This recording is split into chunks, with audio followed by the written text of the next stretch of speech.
A major security review is underway after a prankster was able to lunge towards Theresa May as she delivered her keynote speech at the Conservative Party conference in Manchester. Simon Brodkin was arrested after clambering over a scrum of photographers to hand the Prime Minister a P45 unemployment notice in what has been billed a serious lapse in protection detail. Tory backbencher George Freeman, who heads the Prime Minister's policy board, said the comedian, also known as Liam Neeson, could have been a terrorist.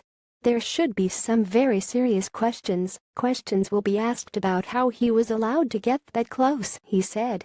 Hundreds of spectators at the Manchester Central Convention Complex watched in disbelief as Brodkin calmly strode to the conference podium and handed Mrs. May a P45 and said, "Boris asked me to give you this." Several seconds elapsed before the man was escorted from the premises to audience chants about out as he was bundled away. He told reporters, "Boris told me to do it. Has left me in the lurch." Greater Manchester Police confirmed that Brodkin, who was later seen in handcuffs, had been accredited to attend the Tory party conference. A Conservative Party spokesman said in light of the arrest during the Prime Minister's speech, "We are working with the police to review the accreditation process and security arrangements for party conference." A serial prankster, Brodkin made a name for himself with a stunt at a press conference when he showered scandal-hit FIFA president Sepp Blatter with money. Read more. Who is the prankster who targeted Theresa May? He also disrupted the Venus presidential candidate Donald Trump at a Turnberry ribbon-cutting ceremony by attempting to hand out golf balls with a swastika printed on them. However, yesterday's security breach, together with a persistent coughing fit and letters falling off the main campaign slogan on the screen behind Mrs. May, overshadowed the thrust of the PM's keynote speech, which saw her dedicate her premiership to renewing the British dream, apologise for the snap general election campaign, pledge to introduce a price cap on rip-off energy bills, promise £2 billion extra for affordable housing, announce a shift towards presumed consent for organ donation in England, and declare that the election saw support for SNP ebb away and the case for a second referendum in Scotland denied.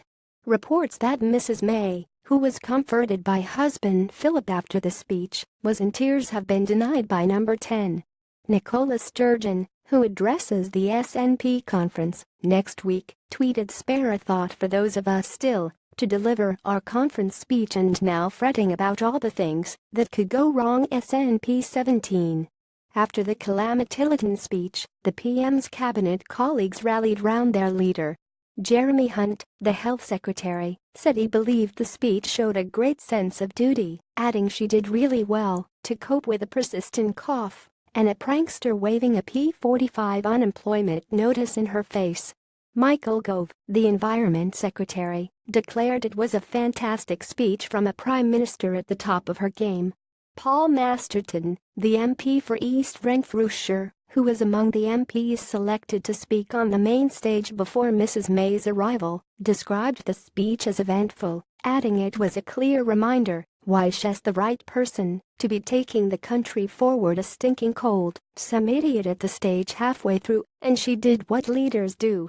Fellow Tory backbencher Mark Pritchard noted how colleagues had texted each other about the PM's calamity-ridden address, but warned them there is no vacancy at Number 10. Ian Blackford, the SNP leader at Westminster, said Theresa May's speech, beset with problems and protests, proved the British dream is a Tory nightmare for families and communities hit by years of endless austerity, cuts and low economic growth. John Trickett for Labour said this was supposed to be the speech where Theresa May relaunched her flailing premiership, but it only confirmed her failure.